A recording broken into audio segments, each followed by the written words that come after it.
Love makes people do strange things. It changes history. It starts wars and ends dynasties. But when love meets tragedy and then mystery, it really sticks with us. We remember those stories. We tell them again and again. Think about it. Thousands of years ago, people loved just like us. They felt jealousy, passion, heartbreak. But their world was different. Old gods interfered. Empires rose and fell. Life was often brutal and short, and yet love found a way. It still does. We have so many questions about these old loves. Were they real? Were they just myths? What really happened behind the palace walls or in the quiet corners of ancient cities? Here, we find bits of evidence. An old text, a broken statue, a forgotten tomb. But a lot is still hidden. A lot is still unknown. And that is what makes them so compelling. These stories of love, tragedy, and unsolved puzzles come from every corner of the ancient world.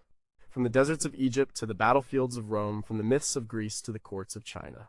Each one is a window into a past that feels both alien and strangely familiar. They remind us that some things never change. Not really. We still wonder about them. We try to piece together the truth from fragments, but the truth often stays just out of reach. Here are 17 of those tragic and mysterious love stories. They are tales of devotion, betrayal, despair, and enduring questions. Number 1, what really happened in Pompeii's last embrace? Pompeii, the name itself brings chills. It was a bustling Roman city. Then Mount Vesuvius erupted in 79 CE.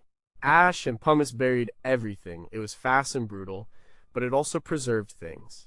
It captured moments in time perfectly. We can see streets, houses, even people. And among those preserved moments, there are some that speak directly to the human heart.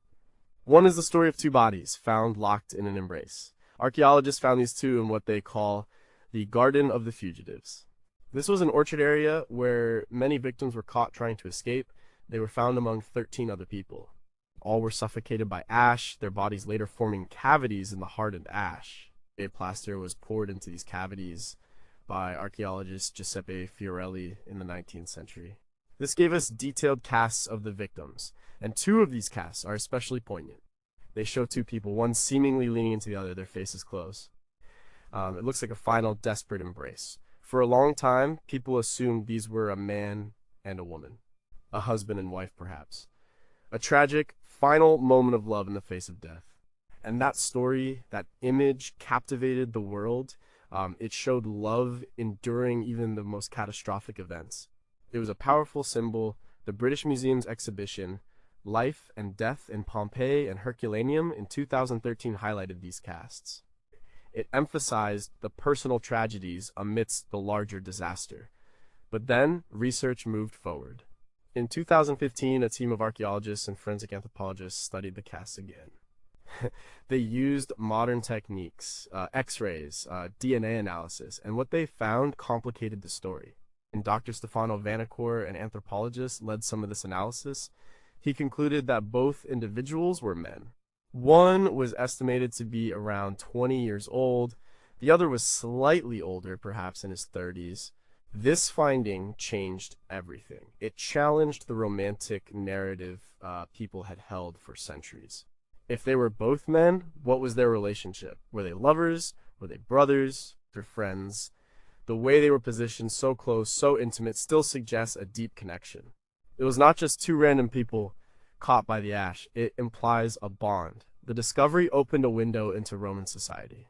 Homosexuality in ancient Rome was complex. It was not viewed with the same concepts of gay or straight we have today. Relationships between men were often accepted, especially between older men and younger men, as long as it didn't disrupt social norms or involve a freeborn Roman citizen playing a traditionally passive role. Emperor Hadrian's known love for Antony, as we will discuss later, is a prime example of such a relationship. So, the idea of two men in a loving embrace in Pompeii is not impossible. Historian Mary Beard, in her book Pompeii, The Life of a Roman Town, discusses how the city's inhabitants were diverse. Their lives were varied, their relationships were too. The Pompeii lovers, as they became known, represent this diversity. They represent the reality that love, in its many forms, existed. It existed even in the shadows of an erupting volcano. But the mystery remains. Who were they? We will never know their names. We will never hear their story in their own words. Were they truly lovers, sharing their final breath? Or was it something else? Brothers, clinging to family, close friends, seeking comfort. The casts show only a final posture. The intimate details of their lives, their bond, are lost to time and ash. Shocking questions still linger. If they were lovers, how common were such open displays of affection between men in Roman society? Did the impending doom make them abandon social conventions and embrace their true feelings? And what other untold stories of forbidden or unconventional love lie buried beneath Pompeii's ash, waiting to be found and understood? Number 2, was Livia Drusilla a poisoner or a devoted wife to Emperor Augustus? Augustus and Livia, their marriage was a cornerstone of the Roman Empire for over 50 years. He was the first Roman emperor, she was his powerful wife. On the surface, it seemed like a partnership of great strength and mutual respect. But beneath that surface, whispers and dark suspicions circulated. These rumors have lasted for 2 millennia. They questioned the very nature of their love and Livia's methods for securing her family's future. Their story began with controversy. Augustus, then Octavian, took Livia from her husband, Tiberius Nero. She was pregnant with her second child at the time. This was in 38 BCE. Octavian was smitten. He divorced his own wife, Scribonia. On the same day, Livia gave birth to Drusus. Just 3 days later, Octavian and Livia were married.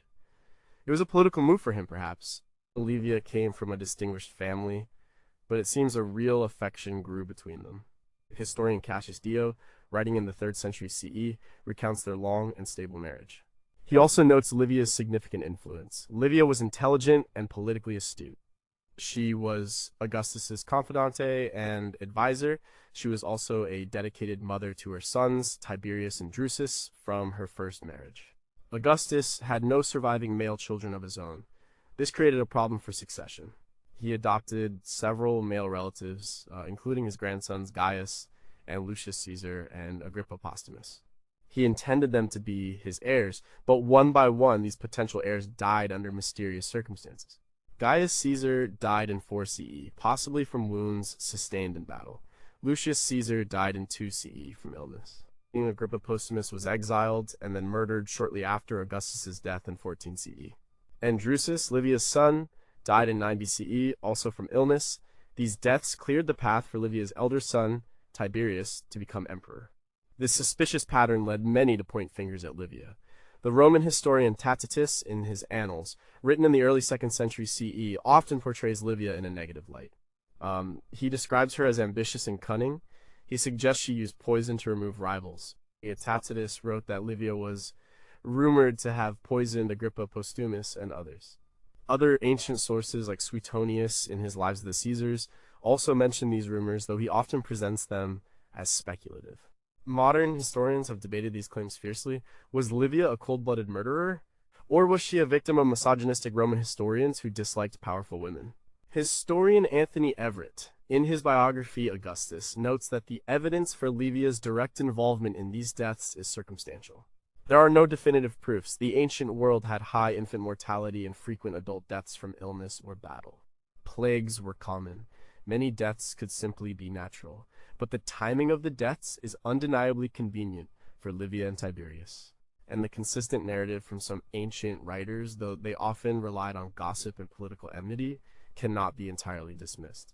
Livia's position was unique. She was a woman of immense influence in a patriarchal society.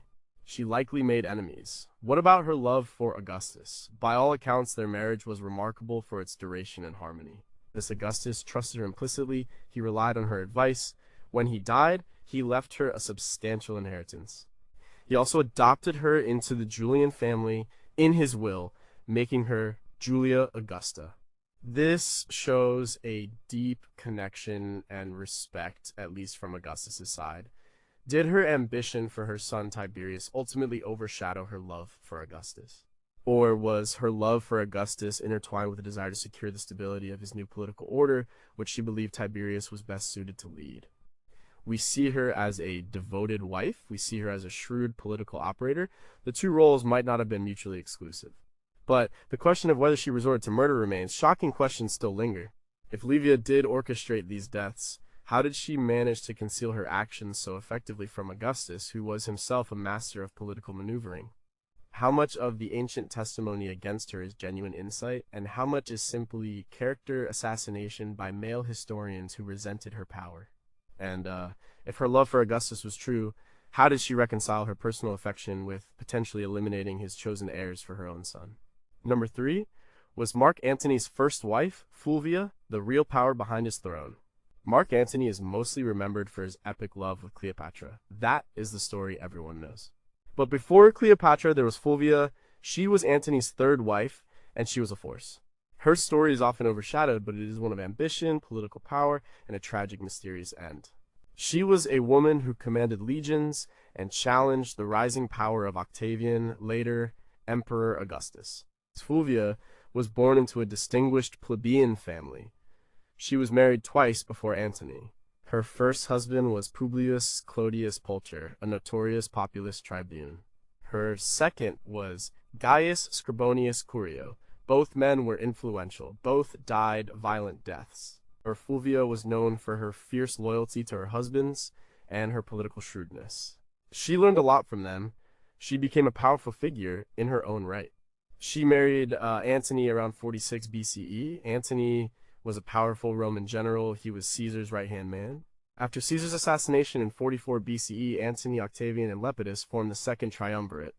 This was meant to stabilize Rome, but it mostly led to civil war. During this tumultuous time, Fulvia was not just a general's wife. She was an active participant in politics. Sources like Plutarch's Life of Antony describe Fulvia as a woman of immense spirit. He writes that she had no taste for distaff or spindle. Instead, she sought to command a commander-in-chief. She was not content to be in the background. She was a public figure. She attended political meetings. She addressed troops. She even wore a sword sometimes. Fulvia's greatest moment of independent action came during the Parisian War 41 to 40 BCE. Antony was in Egypt with Cleopatra. Octavian was consolidating power in Italy. Fulvia, along with Antony's brother Lucius Antonius, raised 8 legions. They fought against Octavian's forces. Her goal was to defend Antony's interests. She believed Octavian was marginalizing Antony. She wanted to bring Antony back to Rome. This was an astonishing act for a Roman woman. It was almost unheard of. Women in Rome had influence, yes, but usually through their husbands or sons. Fulvia took direct military command. She even had coins minted with her image. This was a symbol of her political authority. The war ended with her and Lucius Antonius besieged in Perusia. They were eventually forced to surrender to Octavian. Fulvia fled to Greece. Antony, upon hearing of her actions and defeat, was furious.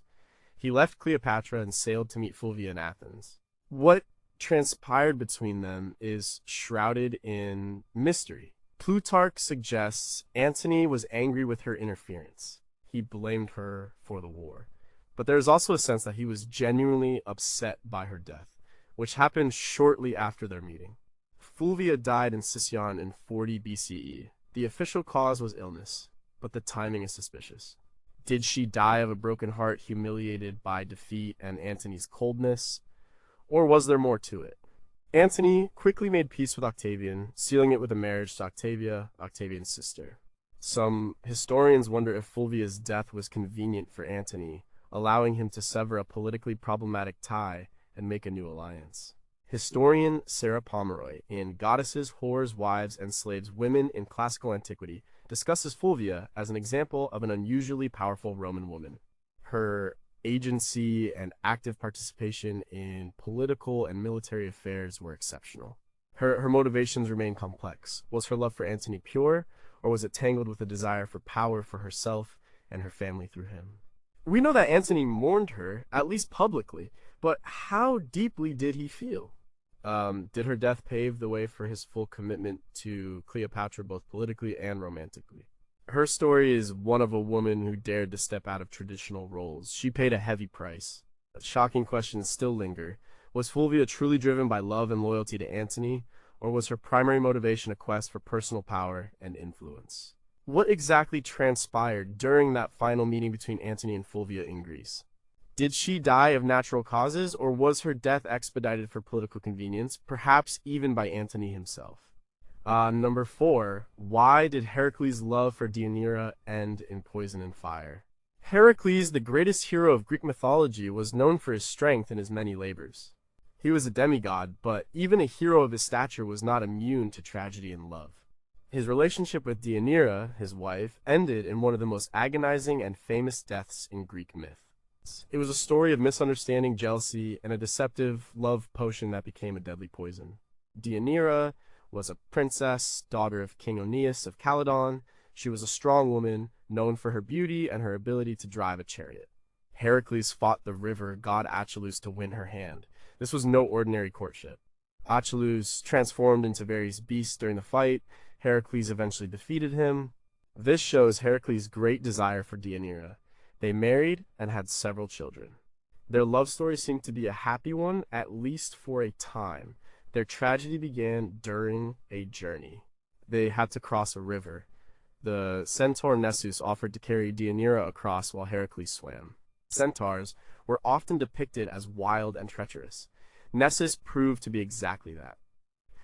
He tried to rape Deianira. Heracles, seeing this from the other side of the river, shot Nessus with a poisoned arrow. The arrow was tipped with the Hydra's venom, a potent and deadly poison Heracles had used in one of his labors. As Nessus lay dying, he gave Deianira a deceptive piece of advice. He told her to collect his blood, mixed with his semen. He claimed it was a powerful love charm.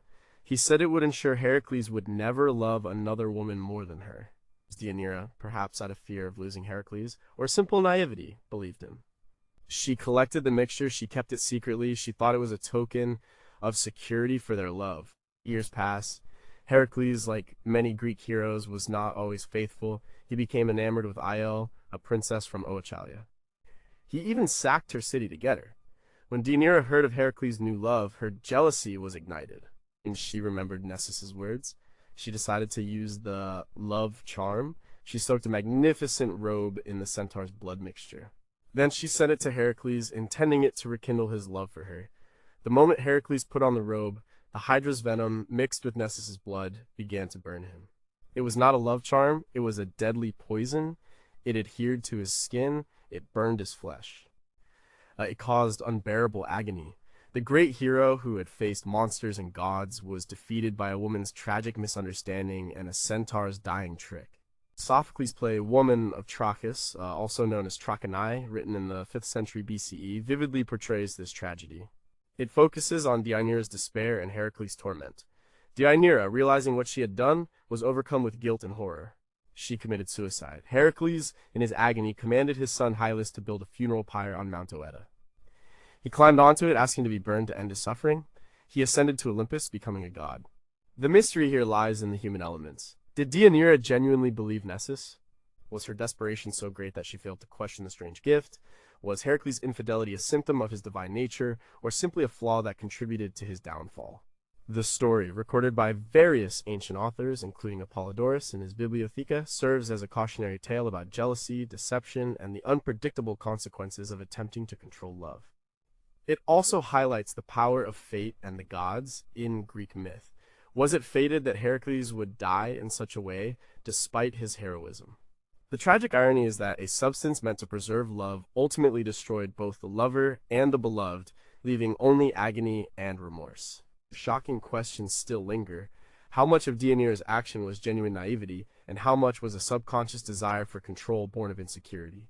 If Heracles had been faithful, would Nessus's poison ever have been used? And what does it say about love that even the strongest hero could be brought down by a misunderstanding fueled by jealousy? Number 5. What was the true nature of Sappho's passionate poetry? Sappho, her name is synonymous with lyrical poetry and passionate love. She lived on the island of Lesbos in the 7th or 6th century BCE. We know her as one of the greatest poets of antiquity. Plato called her the 10th muse. But much of her life and the exact nature of her relationships remain shrouded in mystery. Most of her work is lost. Only fragments survive. These fragments hint at a world of intense emotion, devotion, and love between women. Sappho ran in Tiassos, a kind of finishing school or community for young aristocratic women.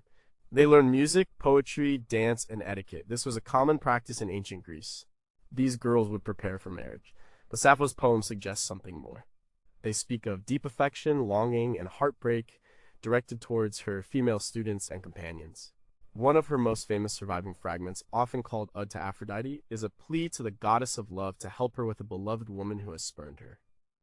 She writes about a woman who laughs sweetly, whose glance burns with love. Other fragments describe the beauty of her students. She recalls tender moments shared. She mourns their departure for marriage. Take, for instance, Fragment 31, quoted by Longinus in Un the Sublime. It describes the physical effects of observing a beloved woman. He seems to me equal to a god, who sits facing you and hears you speaking sweetly and laughing charmingly. My heart pounds in my breast. For when I gaze at you even briefly, no speech is left to me. My tongue is broken, a subtle fire runs beneath my skin, my eyes see nothing, my ears hum, sweat pours down me, a tremor seizes me whole, I am greener than grass, I seem to be little short of dying. This is a powerful, visceral description of intense, almost overwhelming passion. The term lesbian comes from her home island, Lesbos, due to her association with same-sex love. But pinning down the exact nature of these relationships in modern terms is difficult. Ancient Greek society had different understandings of sexuality. Relationships between women were less documented than those between men and boys. They were often overlooked or dismissed by male historians. Scholars like Eva Steele, in her work on Sappho, argue that her poetry represents a distinct and powerful female voice in antiquity. She explored emotions and relationships that were unique to women's experiences. The fact that her poetry survived, even in fragments, is a testament to its profound impact and quality. But the vast majority of her work, estimated to be around 10,000 lines, is gone. Much of it was lost over centuries. Some was deliberately destroyed in later periods, possibly because of its content. The loss is a tragedy for literature. It is also a mystery for understanding Sappho herself. We have a few biographical details. She was married to a wealthy man, Cercolas, and had a daughter, Cleis. But these details seem secondary to the emotional world of her poems. Was she truly in love with the women she wrote about? Were these relationships physical? Or were they expressions of intense emotional bonding and mentorship within a female community? Historian Philip Freeman, in Searching for Sappho, The Lost Songs and World of the First Woman Poet, explores these questions. He notes that while the exact nature of her relationships remains a subject of debate, the emotional intensity of her poetry is undeniable. It speaks of a profound capacity for love and a willingness to express it openly, even in a society that might not have fully understood or accepted it. The mystery of Sappho's life is largely the mystery of her lost works. What other insights into ancient female love and desire have been erased from history? We are left with tantalizing glimpses. These fragments hint at a world that was richer, more complex, and perhaps more accepting of diverse forms of love than we often imagine. Shocking questions still linger. How much of Sappho's work was deliberately suppressed or destroyed by later patriarchal societies because of its homoerotic content? What would a complete collection of her poems reveal about ancient female identity and relationships that we still don't grasp? And if her Thiassos was indeed a place of explicit same-sex love, how did it operate within the broader social and religious norms of archaic Greece? Number 6. What secrets did the love of Hatshepsut and Senenmut hide? Hatshepsut was one of the most powerful pharaohs of ancient Egypt. She reigned as a woman, taking on the full titles and regalia of a king. This was unprecedented. For over 20 years, around 1479 to 1458 BCE, she ruled with skill and prosperity. But her story is intertwined with a mysterious figure, Senenmut. He was her chief steward, an architect, and a close advisor. Their relationship has fueled speculation for centuries. Was it simply a professional partnership, or a forbidden love affair that defied royal protocol? Senenmut's rise was extraordinary. He came from humble origins, but he quickly ascended the ranks under Hatshepsut. He held over 80 titles. He was the chief steward of Amun, overseer of the granaries, supervisor of works, and tutor to Hatshepsut's daughter Neferyur. His power and influence were immense. No other non-royal official in Egyptian history accumulated so many titles. This suggests a unique level of trust and favor from the queen. Archaeological evidence supports this idea of a special relationship. Senenmut was allowed to build his tomb in the necropolis of Deir el-Bahari, very close to Hatshepsut's own mortuary temple. This was an extreme honor, usually reserved for royalty. Even more striking, his tomb contains images of Hatshepsut. He also built secret chambers in his tomb. These were directly under her temple. Some scholars interpret this as a bold statement of their intimacy, perhaps even suggesting a secret passage or connection between their resting places. In Senemut's tomb, there are also subtle, hidden images of Hatshepsut. Some carvings show Hatshepsut's full regal figure, but they are placed in inconspicuous spots. They are often behind doors or in obscure niches. This was unusual for a private tomb. It suggests a personal, perhaps even intimate, connection that needed to be kept somewhat private. The most controversial piece of evidence is a graffiti carving found in a hidden chamber above Hatshepsut's Deir el-Bahari temple.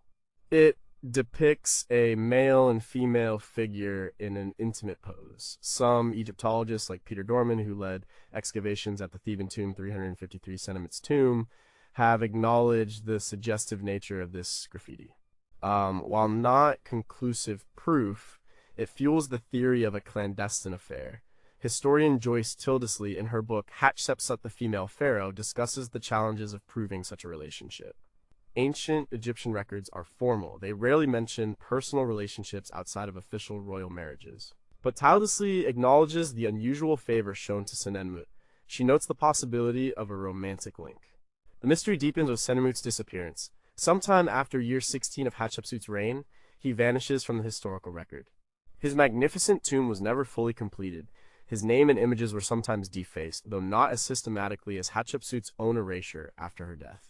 Why did he disappear? Was he disgraced? Did he fall out of favor? Or did he simply die? The truth remains unknown. And then there is the mystery of Hatshepsut's own erasure from history. After her death, her name and images were systematically removed from monuments. This was done during the reign of her stepson and successor Thutmose III. For a long time, it was believed that Thutmose III harbored resentment. But recent scholarship, like that by Catherine H. Roerig, suggests the erasure happened decades later. It was a political act to reassert the male line of succession. It was not necessarily born of personal malice. So if Hatshepsut was systematically erased and Senemut disappeared mysteriously, was their alleged love a part of this effort to rewrite history? Or was their relationship simply too unconventional, too powerful to be tolerated in the long run? We are left with hints and suggestions from the stones and hieroglyphs. We have no definitive love letters or confessional texts. Shocking questions still linger. If Hatshepsut and Senemut were indeed lovers, how did they manage such a dangerous secret in the highly public and scrutinized world of the Egyptian court? Was Senemut's mysterious disappearance related to their affair, perhaps a punishment or a necessary silence? And how much of the later defacement of their images was an attempt to erase not just Hatshepsut's reign, but also a scandalous relationship that challenged dynastic norms? Number 7, how did Hadrian's grief for Antony transform into a widespread cult? Emperor Hadrian ruled 117 to 138. CE was one of Rome's most cultivated and complex rulers. He was a builder, a philosopher, and a traveler. He was also deeply in love with a young man named Antony. Their story is one of profound affection, tragic death, and an emperor's enduring grief that led to the unprecedented deification of his beloved. It became a widespread cult across the Roman Empire. Antony was a Bithynian Greek youth. He met Hadrian around 123 CE. He quickly became Hadrian's favorite. Ancient sources like Cassius Dio in his Roman history describe Antony's beauty and Hadrian's intense affection for him. Their relationship was not hidden. It was a known fact within the Roman court and beyond. Hadrian openly doted on Antony. He traveled with him. He was often depicted in art with him. The tragedy struck in 130 CE. Hadrian and Antony were on a journey through Egypt. Antony drowned in the Nile River near Bessa. He was only about 20 years old. The circumstances of his death are one of the great mysteries of ancient history. Was it an accident, suicide, or a ritual sacrifice? Cassius Dio mentions rumors of ritual sacrifice. He writes that Antony also died in Egypt, having fallen into the Nile, and regarding him I have nothing more to say than that Hadrian wept for him like a woman. This phrase, like a woman, from a Roman perspective, meant excessive, undignified grief. Dio also notes that the most accurate report of the matter is that he was sacrificed. This suggests a possible Egyptian ritual, where a beautiful youth might be sacrificed to ensure prosperity or the Nile's flooding. However, many modern scholars, including historian Anthony Burley and Hadrian, the Restless Emperor, argue against the sacrifice theory. They suggest it was an accident. The Nile was dangerous. Antinous might not have been a strong swimmer. Suicide is another possibility. Perhaps Antinous felt pressured by his role or wished to spare Hadrian political embarrassment. The truth is unknowable. What is known as Hadrian's reaction? He was devastated. His grief was overwhelming and unconcealed. This was unusual for a Roman emperor. He grieved openly and excessively. He founded a city, Antinopolis, on the site of Antinos's death. He ordered Antinous to be deified. This was an extraordinary act. Previously, deification was reserved for emperors and their families, and usually only after their death. Antinous was a private citizen, yet Hadrian made him a god. The cult of Antinous spread rapidly. Temples were built in his honor. Statues, busts, and coins depicting his idealized form were commissioned and distributed throughout the empire. He became associated with various gods like Dionysus, Hermes, and Osiris. He was seen as a god of beauty, youth, and sometimes a helper to sailors and a healer. We have hundreds of surviving images of Antinous. This is more than almost any other ancient figure, apart from Hadrian himself. This illustrates the vastness of his cult. This rapid spread of his cult raises questions. Was it purely a genuine outpouring of grief and devotion from Hadrian, which then resonated with the populace? Or was it also a strategic move by Hadrian to create a new personal divinity that bound the empire closer to him? Historian Mary Boatwright, in Hadrian and the Cities of the Roman Empire, notes that Hadrian's promotion of Antinous' cult was likely both personal and political. It projected an image of a compassionate emperor. It also provided a shared religious focus for the diverse peoples of the empire. Regardless of the motive, the love between Hadrian and Antinous and the emperor's intense mourning left an indelible mark on the Roman world. It is a powerful testament to the emotional depth of their bond. It also highlights the way personal tragedy could be transformed into a cultural phenomenon in antiquity. Shocking questions still linger. What truly caused Antinous' death in the Nile? Was it a tragic accident, a deliberate suicide, or a ritual sacrifice that Hadrian may have either sanctioned or allowed to be interpreted for political gain? How much of the widespread cult of Antinous was genuine religious devotion, and how much was an imperial decree followed out of loyalty or fear? And what did Hadrian truly feel in his final years, carrying the weight of such profound, unanswerable grief? Number 8. Who was Paris to Helen, and was their love true or just fated destruction? The story of Helen and Paris is the spark that ignited the Trojan War, one of the most famous conflicts in all history. Their love or infatuation brought down a mighty city and caused immense suffering. It's a tale of beauty, desire, betrayal, and destiny. But was their connection a true passionate love story, or merely a tragic consequence of divine interference and human weakness? The mystery lies in their true feelings. Helen was the wife of Menelaus, king of Sparta. She was renowned throughout the ancient world for her unparalleled beauty. She was considered the most beautiful woman in the world, daughter of Zeus himself. Paris was a prince of Troy. He was also known for his striking good looks. He visited Sparta as a guest of Menelaus. There he met Helen. According to the epic tradition, specifically Homer's Iliad, composed around the 8th century BCE, Paris had been promised the most beautiful woman in the world by the goddess Aphrodite. This was in exchange for judging her more beautiful than Hera and Athena in the Judgment of Paris. So when he met Helen, it was presented as a fulfillment of divine prophecy. Aphrodite, the goddess of love, supposedly intervened to make Helen fall in love with Paris. Paris then abducted Helen, or she willingly went with him, back to Troy. This act, whether consensual or forced, was an unforgivable offense against Menelaus and the laws of hospitality. It led Menelaus and his brother Agamemnon to rally the Achaean Greek forces. They sailed to Troy to bring Helen back and exact revenge. This began the 10-year Trojan War. The central mystery is Helen's agency and her true feelings. Did she truly love Paris? Or was she merely a pawn of the gods? Homer's Iliad portrays Helen as a conflicted figure. She often expresses remorse and self-loathing for her actions. She acknowledges the suffering she has caused. She even scolds Paris at times for his cowardice in battle. She seems to regret leaving her home and daughter. However, other ancient texts present different perspectives. The poet Stesichorus, in his Palinode 7th-6th century BCE, suggests that Helen never actually went to Troy. Instead, the god sent a phantom, an eidolon, in her place. The real Helen remained in Egypt.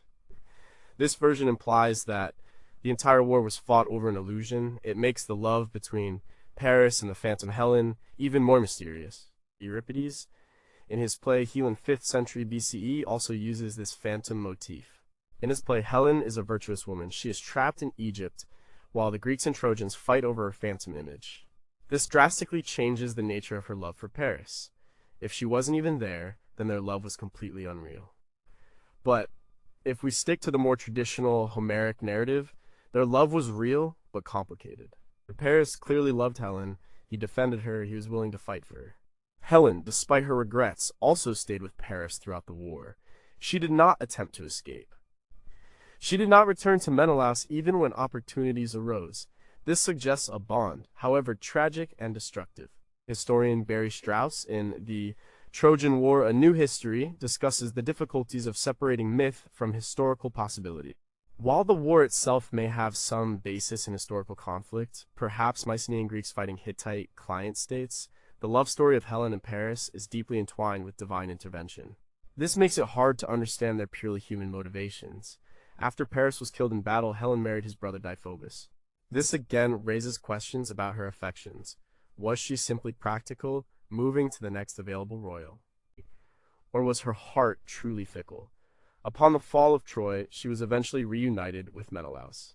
The Odyssey depicts them back in Sparta, seemingly reconciled, but the scars of their past and her scandalous departure with Paris would have undoubtedly remained. Shocking questions still linger. Was Helen's love for Paris a genuine reciprocal passion, or was it merely the irresistible enchantment of a goddess, leaving her with no true agency? If Helen felt so much regret, why did she not try to escape Troy and return to her family before the city's destruction?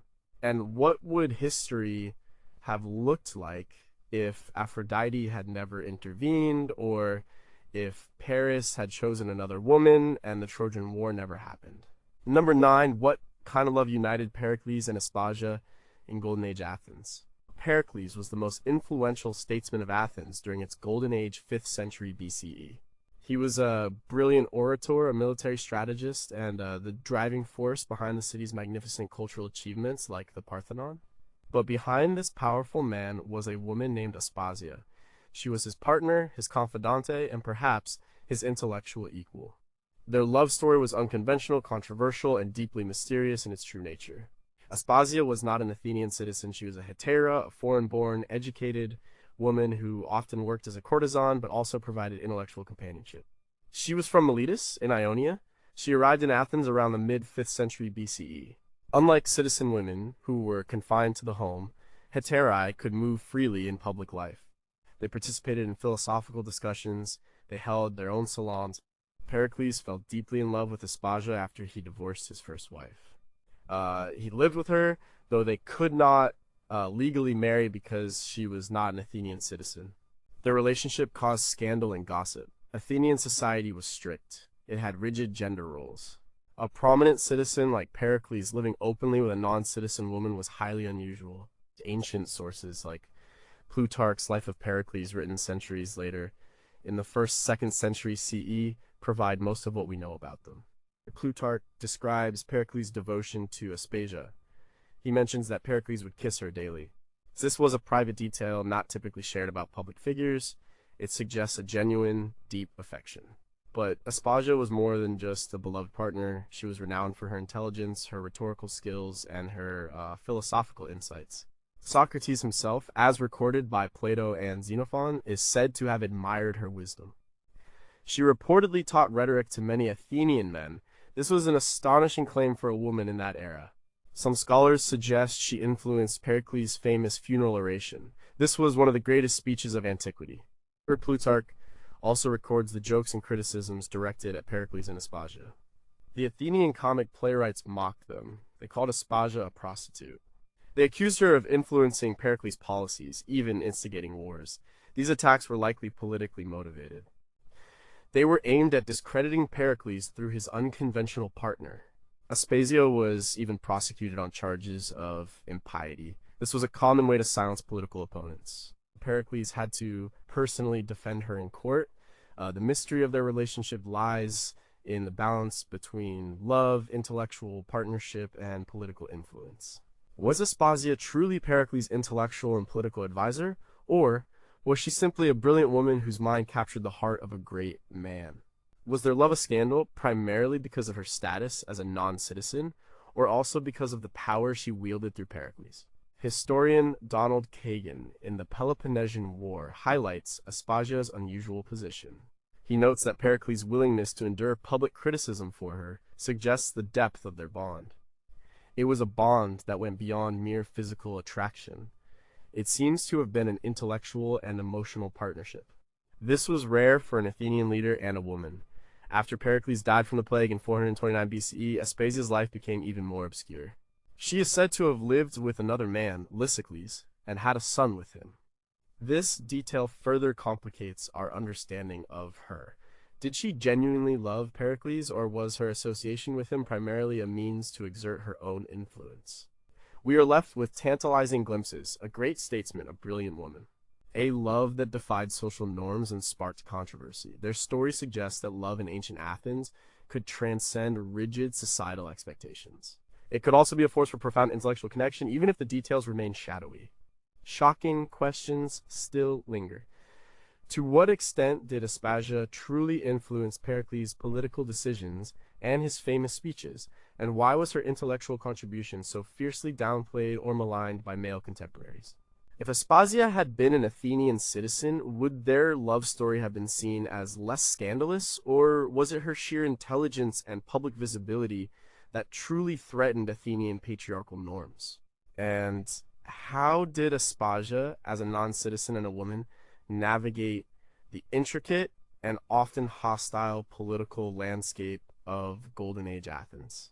Number 10. Did Sima Xiangru and Zhuo Wenjun's elopement end in true devotion or betrayal? Sima Xiangru was a famous Han Dynasty poet and official around 179 to 117 BCE. Zhuo Wenjun was the beautiful and talented daughter of a wealthy merchant. Their love story is one of the most celebrated and romantic tales from ancient China. It features elopement, poverty, perseverance, and a surprising twist that tested their devotion. It's a tale that encapsulates both the romantic ideal and the harsh realities of social expectations in their time.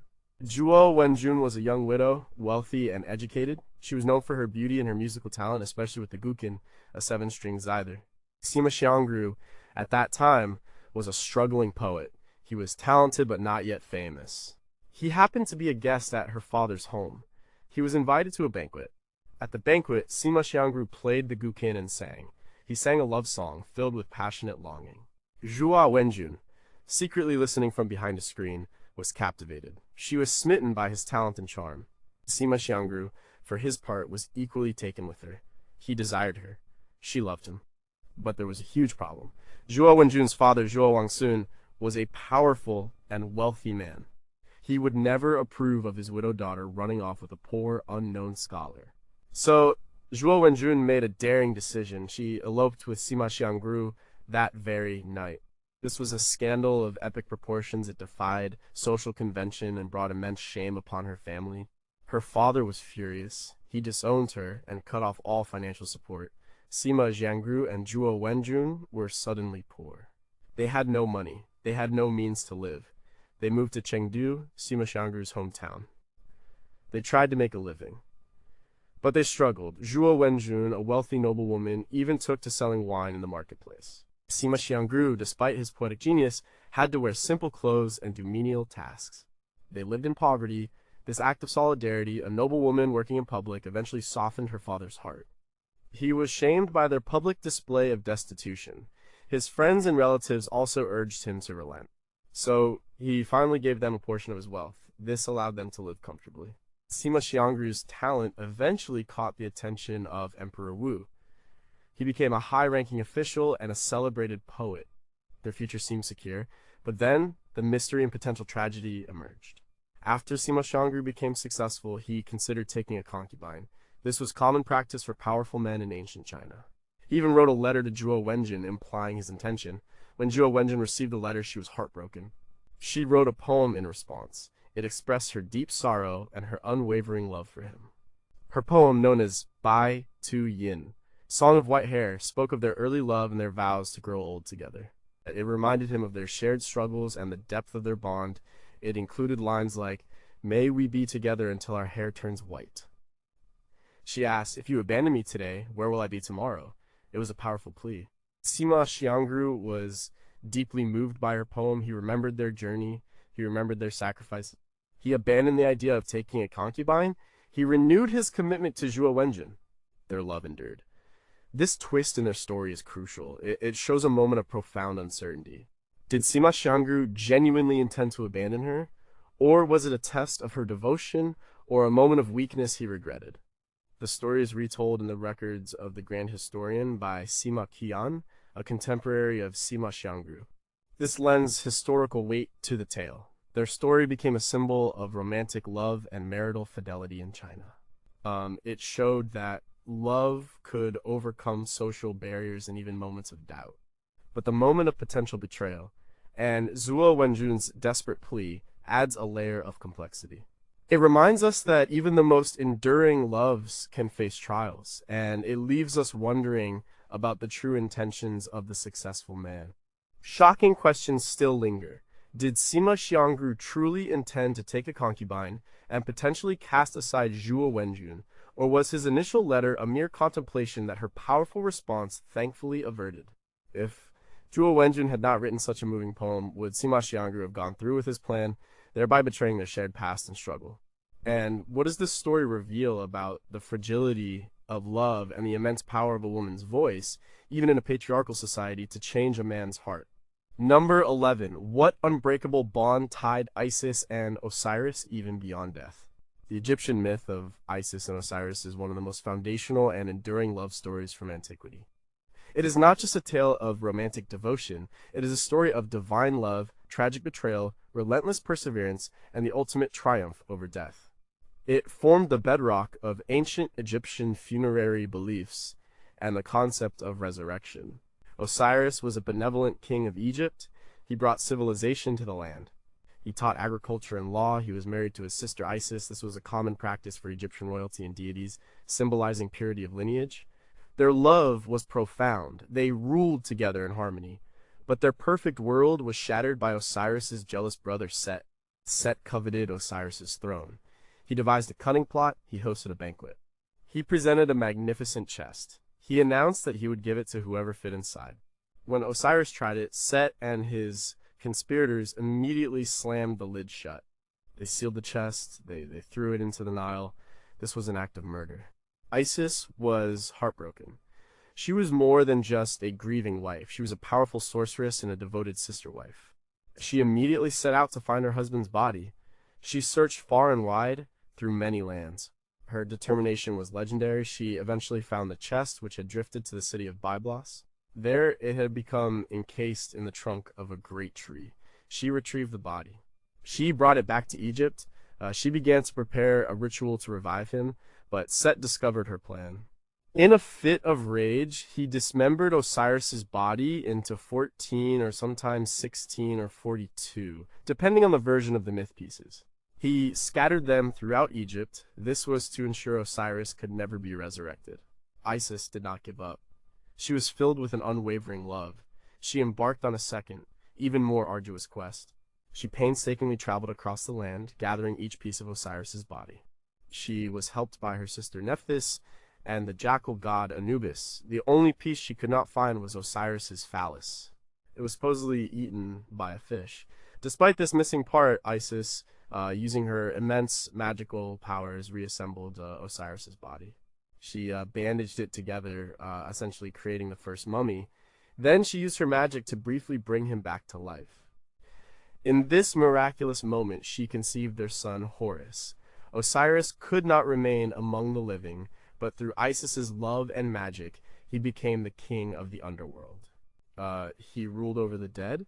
This myth is recounted in various ancient Egyptian texts. The Plutarch's The Aeneid et Osiride on Isis and Osiris, written in the 1st century CE, is one of the most comprehensive surviving accounts. While a Greek interpretation, it provides significant detail on the core narrative. The Egyptian temple reliefs and funerary texts also depict aspects of the story, showing Isis's devotion and Osiris's subsequent role. The mystery in this story is not about the facts, as it is myth, But it is about the depth of the love.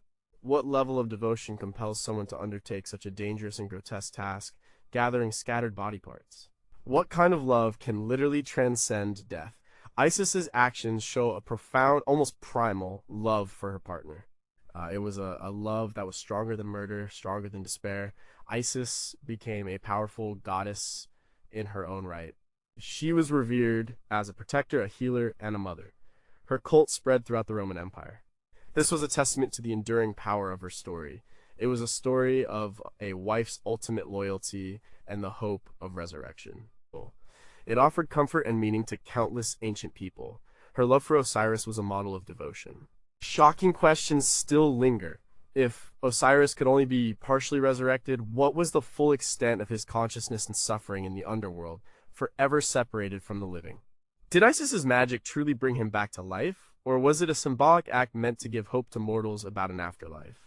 And how did the trauma of Osiris's dismemberment and Isis's relentless search shape their divine relationship in the eyes of the ancient Egyptians? Number 12. What led Hero and Leander to their tragic underwater embrace? Hero and Leander's love story is one of the most iconic and tragic myths of ancient Greece. It is a tale of forbidden love, immense devotion, and a desperate struggle against the forces of nature. Their story speaks of the lengths to which lovers will go to be together, and the cruel hand of fate that can separate them forever. Hero was a priestess of Aphrodite in Sestos. This was a town on the European side of the Hellespont Dardanelles. She lived in a tower by the sea. Leander was a young man from Abydos, a town on the Asian side of the Hellespont. They met at a festival of Aphrodite and Adonis. They fell instantly in love. Their love was forbidden. Hero, as a priestess, was bound to chastity. They could not openly be together. But their passion was too strong to be denied. They devised a secret plan. Every night, Leander would swim across the Hellespont to be with Hero. Hero would light a lamp in her tower window. This served as a beacon to guide him across the treacherous waters. The Hellespont is a narrow but strong strait, known for its swift currents and cold waters. It was a dangerous swim, but Leander, driven by love, made the perilous journey night after night. He endured the cold. He braved the currents. He reached Hero's tower. They would spend the night together. He would return before dawn. Their secret love blossomed in these stolen moments. The poet Ovid, in his Heroides, composed in the 1st century BCE CE, vividly recounts their story in letters imagined between the lovers. He describes Leander's struggles against the waves and Hero's anxieties as she watched for his lamp. He captures the intensity of their longing and the danger of their clandestine meetings. Their love was beautiful. It was also fragile. It depended entirely on the beacon. It depended on the weather. The tragedy struck during a fierce winter storm. One night, the winds raged, the waves crashed. The lamp in Hero's tower was extinguished by the gale. Without her guiding light, Leander became disoriented in the darkness and the stormy seas. He struggled. He fought against the currents, but he was overcome by exhaustion and the cold. He drowned. Hero, waiting anxiously for her beloved, watched in horror as the lamp went out. When dawn broke, she saw Leander's lifeless body washed ashore at the foot of her tower. Her grief was immense. She could not bear to live without him. In an act of ultimate despair and devotion, she threw herself from the tower. She plunged into the sea. She drowned, joining Leander in death. Their bodies, according to the myth, were found intertwined. They were finally united in a tragic underwater embrace. This story has been retold by many authors throughout history. Musaeus, a Greek poet of uncertain date, possibly 5th or 6th century CE, wrote an Epyllian short epic dedicated to them. It is called Hero and Leander. This work solidified their place in literary tradition. The mystery of their story lies in the extraordinary bravery and determination of two young lovers. What kind of love drives someone to swim a dangerous strait every night? What kind of devotion leads to such a desperate, fatal leap? It speaks to a love that felt so absolute that life without the other was unimaginable. It's a love that defied fate for a time before succumbing to it. Their story serves as a powerful testament to love's capacity to inspire incredible courage and endure unimaginable hardships. But it also reminds us of its vulnerability to forces beyond human control. The sea, which carried Leander to Hero's arms, also became his tomb and hers. Shocking questions still linger. If Hero had possessed greater resilience, could she have found a way to continue living, honoring Leander's memory in life rather than joining him in death? Did Leander ever doubt his ability to make the perilous swim, and what inner thought sustained him through the dark and freezing waters each night? And what does their story teach us about the fine line between unwavering devotion and a tragic, ultimately self-destructive obsession? Number 13. Why did Dido choose death after Aeneas's abandonment? Dido, the queen of Carthage, and Aeneas, the Trojan hero, are central figures in Virgil's epic poem, the Aeneid, written in the 1st century BCE. Their love story is one of intense passion, divine interference, and ultimately heart-wrenching betrayal and tragic suicide. It explores themes of duty versus desire. It questions the cruel demands of fate. Dido was the formidable founder and queen of Carthage, a powerful city in North Africa. She was a Phoenician princess. She fled her homeland after her brother murdered her husband Sychaeus. She founded Carthage, transforming it into a flourishing empire. She was a strong, independent woman. She had sworn eternal fidelity to her deceased husband. Aeneas was a prince of Troy. He fled his burning city after the Trojan War. He was destined by the gods to found a new city in Italy, which would become Rome. He was shipwrecked on the coast of Carthage. Dido, hospitable and regal, welcomed him and his weary Trojans. The goddess Juno, who favored Carthage, and Venus, Aeneas's mother, conspired to make Dido fall in love with Aeneas. Cupid, disguised as Aeneas's son Ascanius, shot Dido with an arrow. It inflamed her with an uncontrollable passion for the Trojan hero. This was not a slow-burning affection. It was an immediate, overwhelming love, born of divine intervention. Dido and Aeneas became lovers. They lived together as if married. They spent their days in luxury, hunting, and feasting. Dido neglected her duties as queen. She ignored the building of Carthage. Aeneas, for his part, seemed to forget his divine mission. He was content in Carthage, enjoying Dido's love and the city's comforts, but the gods had other plans. Jupiter sent the messenger god, Mercury, to remind Aeneas of his destiny. He had to go to Italy. He had to found Rome. Aeneas was torn. He loved Dido, but his duty to fate and his people was paramount. He secretly prepared his fleet to depart. When Dido learned of his impending departure, she was shattered. She confronted him in a powerful, desperate scene. She reminded him of their love, their unspoken vows. She pleaded with him to stay, but Aeneas, firm in his divine mission, could not be swayed. He defended his actions by saying it was the will of the gods. He said he was not leaving of his own free will. And Aeneas departed. Dido was left utterly devastated. Her love turned to fury and despair. She felt betrayed. She felt dishonored. She saw no future for herself. She built a massive funeral pyre, ostensibly for Aeneas's abandoned belongings. But it was for herself. She climbed onto it.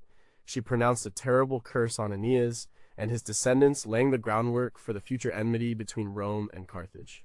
Then she fell upon Aeneas's sword. She died by suicide. Her death is one of the most poignant moments in the Aeneid.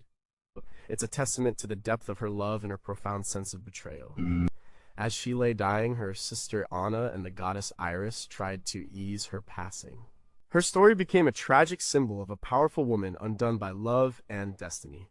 The mystery in this story is complex. Did Aeneas truly love Dido, or was their affair merely a fleeting distraction from his duty, however pleasant? And could Dido have chosen a different path? Could she have overcome her despair and continued to rule Carthage? Virgil presents her death as inevitable, a direct consequence of her love for Aeneas and his abandonment. But one wonders about the choices. Her story is a powerful exploration of love's destructive potential when it clashes with destiny and duty. For Roman readers, Dido's tragic love also served as an origin myth for the Punic Wars. It gave a divine and emotional explanation for the long-standing conflict between Rome and Carthage. Shocking questions still linger. If Aeneas had ignored the god's command and stayed with Dido, how would the course of history have been altered? And would a love-driven choice have brought greater happiness or ultimately greater tragedy? Could Dido's profound despair have been prevented if Aeneas had simply communicated his divine mission to her more honestly and less secretively? And how much of Dido's love was a true connection, and how much was a divinely induced enchantment, stripping her of true emotional agency? Number 14, was the price of Orpheus's love for Eurydice in the underworld. Orpheus and Eurydice. Their story is one of the most famous and heartbreaking myths from ancient Greece. It is a tale of profound love, extraordinary musical talent, and a desperate, ultimately failed, attempt to defy death itself. It explores the power of art, the fragility of hope, and the irreversible nature of loss. Orpheus was a legendary musician and poet. His music was so beautiful, so enchanting, that it could charm wild beasts, make trees dance, and even divert the course of rivers. He was considered the greatest mortal musician. He fell deeply in love with a beautiful nymph named Eurydice. They married, and their love was joyful and harmonious. Their happiness was tragically short-lived. Soon after their wedding, Eurydice was bitten by a venomous snake while walking in a meadow. She died and descended into the underworld, the realm of Hades. Orpheus was utterly devastated by her loss. His grief was so profound that he could not bear it. He used his extraordinary musical talents to do something no mortal had ever done before. He decided to go to the underworld himself to retrieve Eurydice. He played his lyre and sang songs of such sorrow and beauty that he charmed all who heard him. He lulled the three-headed dog Cerberus to sleep. He softened the hearts of the Furies, the goddesses of vengeance. He even moved Hades and Persephone, the stern rulers of the underworld, with his music. His plea was eloquent. He sang not for a permanent escape from death, but for a temporary reprieve, a second chance for his love. Hades and Persephone were so touched by his music and his devotion that they agreed to let Eurydice return to the land of the living. But there was one strict condition. Orpheus must walk ahead of her. He must not look back at her until they had both completely exited the underworld and reached the light of the sun. Orpheus agreed. He began his journey back, with Eurydice following behind him. He walked through the dark, silent paths of the underworld, hearing only the faint rustle of her footsteps behind him. He longed to look at her, to reassure himself that she was truly there. He yearned to see her face again. As they neared the exit, a sliver of sunlight appeared. Orpheus, in his excitement and perhaps a moment of doubt, or simply an overwhelming urge to confirm her presence, forgot the condition. He turned to look at Eurydice, but she was still in the shadows, not yet fully in the light of the living world. As he looked, her form faded. She was pulled back into the depths of the underworld, lost to him forever. And Ovid's Metamorphoses, written in the 1st century CE, provides a poignant account of this moment. Virgil's Georgics, also 1st century BCE, also includes a detailed version of the myth, emphasizing the tragic twist of fate. And Orpheus's cries of despair were useless. This time, even his music could not sway the gods of the dead. He returned to the world above, heartbroken and alone. He refused to look at any other woman. He continued to sing his mournful songs. He eventually met a violent end at the hands of the Maenads, followers of Dionysus, who were enraged by his rejection of their advances.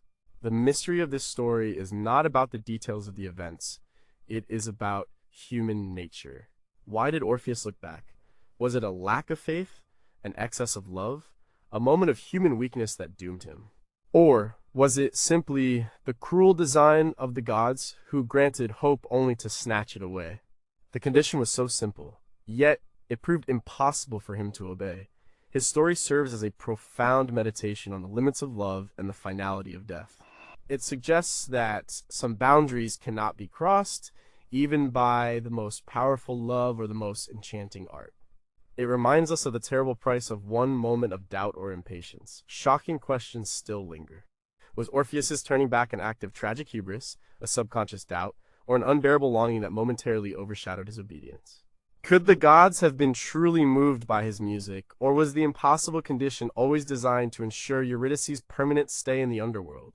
And what does it say about the human condition that even extraordinary talent and profound love cannot ultimately defy the immutable laws of death? Number 15 was Pyramus and Thisbe's love, destined for tragedy from the start. The story of Pyramus and Thisbe is an ancient Babylonian myth. It was famously retold by Ovid in his Metamorphoses, 1st century CE. It is a classic tale of forbidden love, miscommunication, and tragic suicide. It is essentially the original Romeo and Juliet, predating Shakespeare by over a millennium. It shows how love can blossom in secret, but also how quickly misunderstanding can lead to ultimate despair. Pyramus and Thisbe were two young lovers living in Babylon. Their families lived in adjoining houses. They grew up together, they fell deeply in love, but their parents hated each other. They absolutely forbade the relationship. Their love was a secret. Despite their parents' animosity, Pyramus and Thisbe found a way to communicate. There was a crack in the wall that separated their houses. Through this tiny fissure, they whispered their vows of love. They exchanged their longing, they shared their frustrations, they dreamed of a future together. This crack became their lifeline. It was their only connection to each other. One day, they decided they could no longer live apart. They planned to elope. They arranged to meet outside the city at the tomb of Ninus. There was a famous mulberry tree with white berries nearby. This was their chosen meeting spot. They would meet under its shade and escape together. This bee arrived first, cloaked and eager, but as she waited, a lioness appeared. Its jaws were bloody from a recent kill. It had come to quench its thirst at a nearby spring. This bee, terrified, fled into a cave. In her haste, she dropped her veil. The lioness, seeing the veil on the ground, tore it and mauled it with its bloody jaws. Then it wandered off. Pyramus arrived moments later. He saw the torn, blood-stained veil on the ground. He saw the tracks of a lioness. His heart instantly leapt to the worst conclusion. He believed this bee had been attacked and devoured by the beast. He saw the ruined veil as proof of her brutal death. Overcome with grief and despair, Pyramus felt he could not live without his beloved. He blamed himself for not arriving earlier to protect her. He drew his sword. He plunged it into his own side, right under the mulberry tree. His blood spurted out. It stained the white berries of the tree a deep, dark red. This is the mythical origin of the mulberry tree's red fruit. Soon after this bee cautiously emerged from the cave, she wanted to tell Pyramus about the lioness. She returned to their meeting spot. She saw the mulberry tree. Its berries were now dark. She saw a figure lying on the ground. It was Pyramus. He was dying. She rushed to him. She saw his sword. She recognized her own blood-stained veil beside him. She understood the terrible misunderstanding. Her heart broke. She knew that Pyramus had died for her, believing her gone. She could not bear to live alone. She took his still warm sword. She plunged it into her own heart, dying beside him. Their blood mingled. Their spirits departed together. Ovid's version emphasizes the tragic irony of their misunderstanding. It highlights the devastating consequences of hasty assumptions driven by overwhelming emotion. The ancient city of Babylon, known for its hanging gardens and impressive walls, becomes the backdrop for this intimate, heartbreaking tale. The mystery in this story is simple but profound. Could a moment of clear communication have saved them? If Pyramus had waited, or if this bee had spoken out before he acted, their fate would have been different. But their tragic end suggests the intense emotional states of young lovers. It shows how quickly joy can turn to despair when combined with fear and misinterpretation. Their story has resonated through the centuries. It is a powerful reminder of how love, in its intensity, can lead to both great beauty and great sorrow, and how a simple miscommunication can lead to utter devastation. Shocking questions still linger. If Pyramus had waited just a few moments longer, would this bee have been able to reveal herself and prevent the double tragedy? Did the family's animosity indirectly cause their children's deaths by forcing their love into secrecy and dangerous clandestine meetings? And what does it say about the power of love and despair that two young people chose immediate death rather than face a life without each other, even when their deaths were based on a misunderstanding? Number 16, what was Akhenaten and Nefertiti's revolutionary love, and where did she go? Akhenaten and Nefertiti. Their names evoke a revolutionary period in ancient Egypt. They were a royal couple who transformed their empire, replacing polytheism with the worship of a single sun god, Aten. Their love, as depicted in art, appears idyllic and deeply intimate. But beneath the surface of their radical reign lies one of the greatest mysteries of Egyptology, the disappearance of Nefertiti. Akhenaten, originally Amenhotep IV, came to the throne around 1353 BCE. He ruled for about 17 years. Almost immediately, he began to enact drastic religious reforms. He abandoned the traditional pantheon of gods, especially the powerful cult of Amun. He promoted Aten, the sun disk, as the sole deity. He moved his capital to a new city, Akhetaten, modern Amarna. This era is known as the Amarna period. Nefertiti was his great royal wife. She was not just a queen, she was a powerful figure in her own right. Her name means the beautiful one has come. Her iconic bust, found in Amarna by German archaeologist Ludwig Borchardt in 1912, is one of the most recognizable artifacts from ancient Egypt. It shows her stunning beauty and regal poise. Art from the Amarna period is unique. It depicts the royal family in surprisingly intimate, almost informal ways. Akhenaten and Nefertiti are often shown holding hands, kissing, or playing with their 6 daughters. Scenes show them under the rays of Aten with little ankh symbols, symbol of life, extending to their noses. This emphasis on family and domesticity was revolutionary. It suggested a deep, personal bond between the pharaoh and his queen. It also highlighted their role as intermediaries between Aten and the people. Nefertiti was frequently depicted in a co-regent capacity. She wore pharaonic crowns. She was shown smiting enemies, an act usually reserved for male pharaohs. This indicates her unprecedented status and power. She was very involved in the religious and political life of the court, but then, around Akhenaten's 12th regnal year, Nefertiti suddenly disappears from the historical record. Her name and images stop appearing on monuments. This is where the mystery begins. What happened to her? Several theories exist. For one, death. She may have simply died. Or disease was common. The plague could have struck her, but there is no record of her death or burial. No definitive tomb has been found. 2. Disgrace, exile. She might have fallen out of favor with Akhenaten. However, there's no evidence of a political rift. Given their apparent closeness, this seems unlikely without some record. She may have ruled alongside Akhenaten or even briefly after him. This theory is supported by the sudden appearance of a male co-regent who shared some of Nefertiti's iconography. But it is still highly debated. 4. Assumed a new name, she might have simply changed her name to focus on a particular aspect of the Aten cult.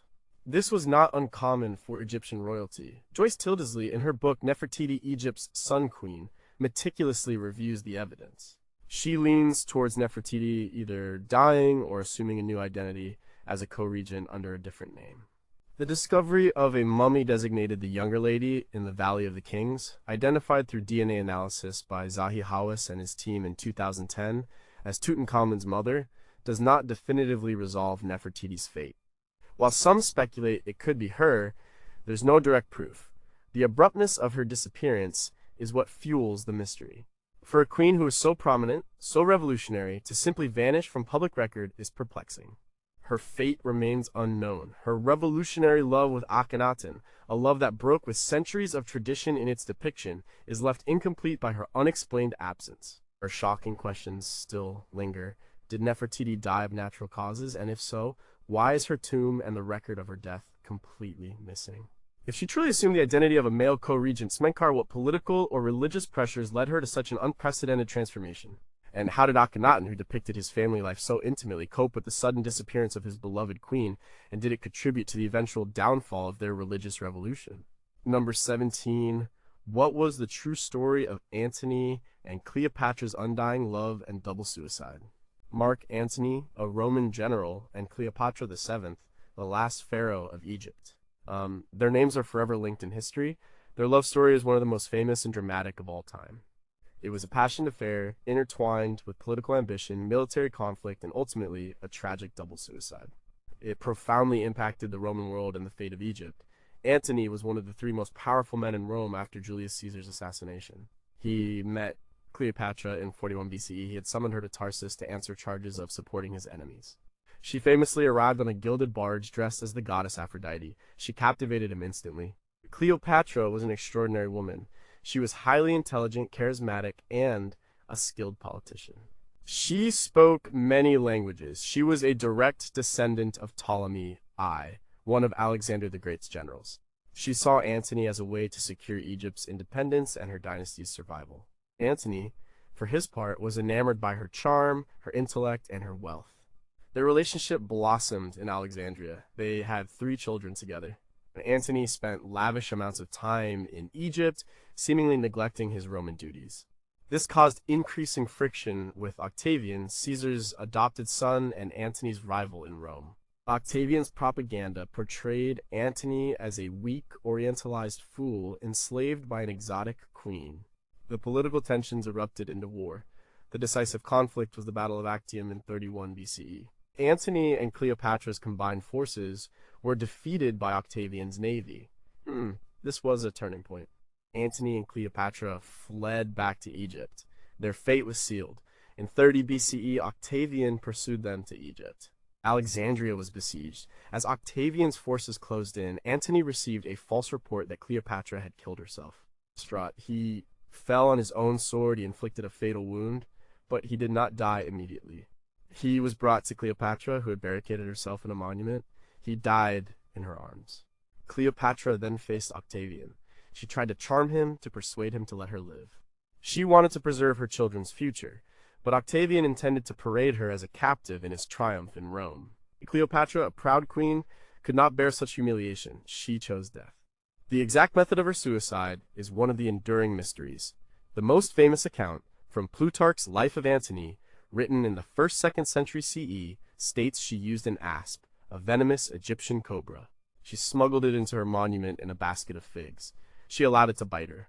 This was seen as a noble and regal way to die. It mimicked the divine symbolism of the cobra. Other ancient accounts suggest she may have used a poisoned hairpin. The truth remains debated. Octavian, upon discovering her death, was reportedly disappointed he couldn't display her in Rome. But he respected her choice. He allowed her to be buried with Antony as she wished. Their tombs have never been found.